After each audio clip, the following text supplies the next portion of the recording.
Today we're going to check out this highly customized Sgain Dubh I forged. Let's start out with a 1-inch hemp rope cut.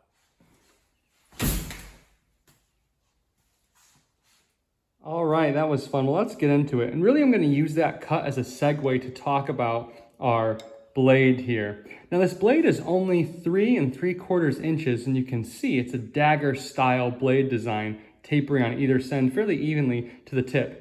It's not really thought of as your best slashing or cutting knife. Usually a knife with a wider blade, something like a cleaver like that, is going to do better at those rope cuts. Why did this one do well, even with this kind of more narrow blade? Well, a lot of it is because of the convex edge that I give to these knives. Now, this convex edge has a lot of work, a lot of experience that's gone into it. And I don't just throw it on there. I'll put it on and I'll cut with a knife, and I'll put it on and I'll cut with a knife, and I'll alter it. And really what I'm looking for here is a certain standard of performance. All my knives come out with a certain standard of performance to where this convex edge ends up being produced the same way because I am testing it as I make it. Let me show you a little footage of some of the testing I do to see how durable these knives can be even while maintaining a keen edge. So this is before I finish the knife. This is the Mars Fire edge proof test that I'm always doing. So I'll take a piece of brass rod like this, and I don't go crazy, but I'll give it some firm hits on the back, just like this. I know how other steels have reacted to that, so that's how I'll treat it. And I take a look, and I don't see any damage on our edge. It's nice and clean. There's no kind of breaking away. Now I want to make sure that that's not just a super thick edge, right? A super thick edge can do that, no problem. A butter knife can do that, no problem. But I want this to be a thin edge. So I test it here and I see, okay, this is a thin edge. I can feel it engaging at a very shallow angle. You know, a lot of knives, they start engaging at this angle. Okay, that knife will be able to do a nail or anything else. But I want my knife to engage at a nice shallow angle and still be able to go into that brass rod without causing damage. I've not seen another knife that can do this. And then I'll go to my deer femur, hardest bone in the deer's body. It's harder than concrete and all this stuff. And I'll just give it little, I'm not gonna chop through it, I'm just giving it little whacks like this. And I just see, how does that do? Does it give me a serrated edge, or am I looking pretty good? And if the edge looks pretty good like this, I'm not seeing some, wild chips out of it, then I know I've got the edge and the heat treat just right. Now, I tried this with a Bark River here. This is an A2. This isn't one of their fake MagnaCut ones. And you can see that Bark River, I tried to sand it out. I did not do so successfully. Big chips right here and right there. With these exact same tests. So I know that my knife can outperform a Bark River knife when it comes to the ability to cut well and to be durable. Now this Bark River cuts at a very, very shallow angle, but it was too shallow. The edge wasn't stable and it chipped. Again, I do not account that to their malpractice when it comes to their businesses. I think that is just because better design knife here. Too thin there. Anyway, that's what this Mars Fire knife goes through. That's what I try to get them all to do, because this is a great balance between ability to cut well and use it like a kitchen knife and a skinning knife and a bushcraft knife, but also ability to take abuse really well. And I think it makes a great blade. So as you saw there, that's my standard process. I'm gonna make sure it cuts well, but then I'm gonna also make sure it's durable. And in my mind, that balance offers a great blade that's good for utility, and it's good for everyday cutting tasks. It's not just a big sharpened wedge, but it's still tough enough to be put through some abuse if that becomes necessary. Now, I've cut a hole through one of the metal doors in my house, putting in a pet door with one of these knives, and it took it really well. So a bit of an abusive task there, but I wanted the knife to be up for it. So we're forged from 3/16 inch 1095 stock here. I love 1095 steel. I can get it to hold a really good edge and be very strong and durable when I do a zone tempering. So I'll soften the spine and leave the edge hard. Take a look at this jimping here. It goes all the way throughout the blades, tang, and into the spine. And then we've also got a nice hand filed in false edge there. That's gonna help a little bit with penetration. So to illustrate that penetration it can have, I'm gonna go through these canvas pants here. This is quite a few layers. One leg, the other leg, and then double it up again here in half. But here we've got, you know, the pockets, and that's another layer. We got the buttons, things like that. So going through this, especially when there's no resistance behind it, that's gonna be a bit of a chore. So let's see how we can do here. Yeah, and we got some really good penetration right there. Let's go again. So again, through and through, no trouble. And you know, while we're on the subject, it's worth noting that a Sgain Dubh may have to be used for defensive purposes. That's not inconceivable. And a lot of people think it's only a stabbing or a penetration tool. That's not the case at all. This acute point, a lot of people don't think about it or know it, but it actually makes a great slashing implement. Let me demonstrate it for you here. The first thing I'm going to do is take a slash with this freshly sharpened old K-bar impact. Here's a canvas jacket, and our goal is to get through the liner to make it an effective cut. There's a nice slice through the kind of thinner canvas, but if you notice here, the liner is untouched on the inside. The inside is completely unharmed. If you were trying to defend yourself against an assailant who was wearing this, he would not be affected at all by that slash. Same deal with the Sgain Dubh. I want you to notice something. So notice what we have this time, a cut that goes through and through, well into the jacket. And actually, not only did we go through the jacket and the liner, but we cut through the liner on the back end as well. So never underestimate the Sgain Dubh thinking that it's only a thrusting tool. It's also great for cutting, and that's because of that fine point. The point penetrates through material, and then it makes space for the cutting edge to do its work. When you've got something like this with a real wide surface area, a big belly, there's none of that initial penetration. It doesn't cut deep enough, and it ends up just kind of sliding off and slashing through maybe one layer. So the Sgain Dubh, never underestimate it. Let's get back into the rest of the review.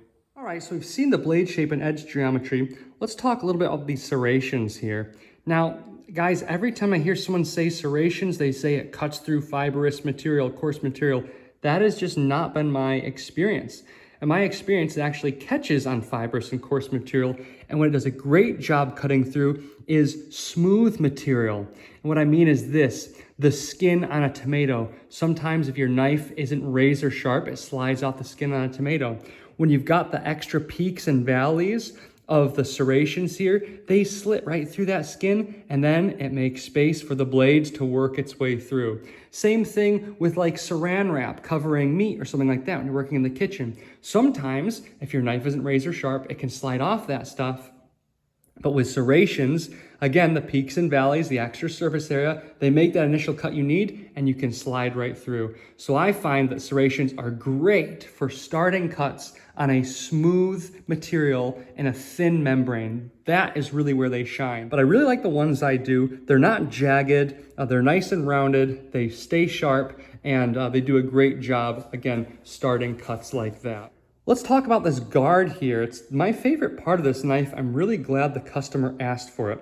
He wanted me to forge in an integral double guard. It takes a little bit of work with the hammer and anvil to actually get that shape, because that is forged in. It's not just ground out of a piece of steel. But when you get it, it's really gratifying. And one of the things he wanted here was he wanted it to function as a can opener. Let me show that to you here. I said can opener, I meant bottle opener. And I already opened this bottle of Guinness for my last video, so it's not actually sealed right now, but just to demonstrate how it would work, this part hooks in, this part goes over, and you peel up and it opens the can. Again, this one's already been opened. So that's a fun detail there, and these kind of have the feel of that Spanish notch type idea, which is neat. So we've got a nice 3 3/4 inch handle here. And the first thing, of course, you notice is this beautiful jigged bone in this amber coloration, finished kind of nice and shiny, but it's not slippery. And I really like that about it. It's not slick at all. It's just got a great feel to it. It's smooth, but not slippery. And it really does, I mean, it can fill the hand totally if needs be. Forward grip, and of course, since I've done some chamfering here, reverse grip is also comfortable and doable with this handle. Notice what we have here, almost an hourglass style handle, and you'll be used to seeing that on Sgain Dubhs, but we westernized it a little bit with the coffin style handle. So we've got the coffin, homage to the coffin style Bowie at the end there, which I really like. Coffin handles, I didn't think I would love them until I started to make them and use them, and I thought, yeah, these are very comfortable. So straight handle here, kind of a coffin and hourglass hybrid.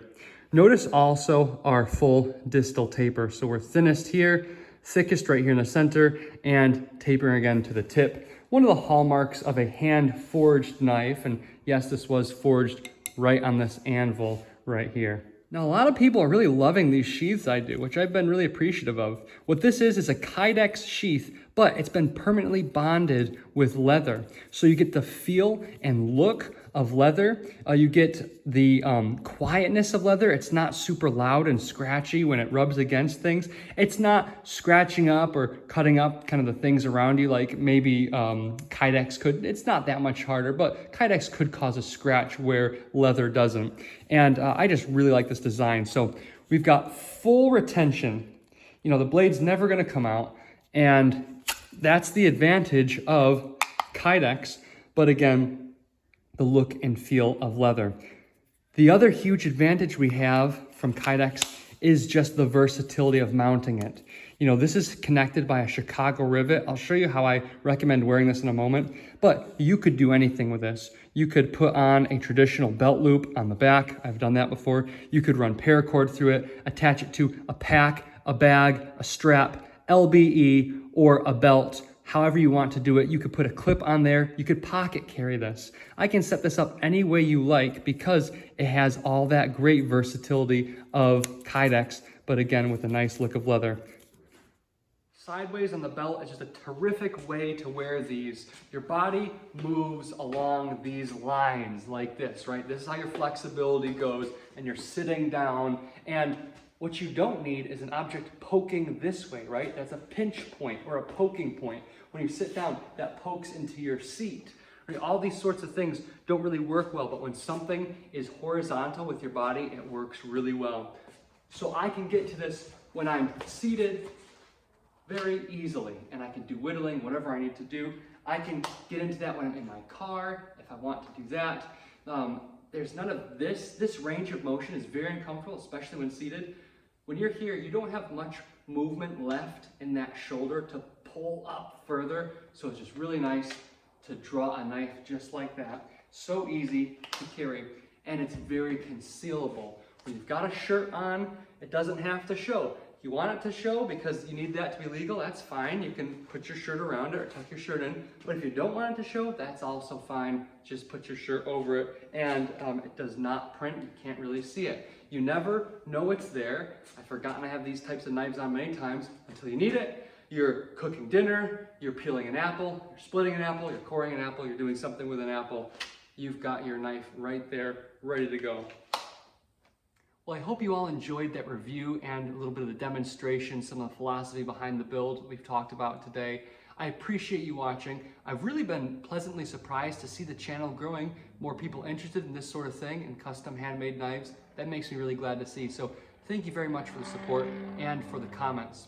Now, if you want to have a knife custom made for you, and again, this guy just contacted me and said, hey, this is what I want. Can you forge it? I said, absolutely. If you want to have a knife custom made for you, go to marsfireforge.com, or you can give me an email at marsfireforge@gmail.com, and we can talk about getting a custom knife done for you. So prices vary based off of materials, how much labor, classic stuff like that. This one sold for $350. I'm not sure I would do it again for that price because there's a lot of little extra work in here that kind of made the time build up that I didn't anticipate. But just an example of what this one, along with the sheath, sold for. Again, I can't guarantee that price again. Thank you everyone for watching, and stick with me. We'll see you next time.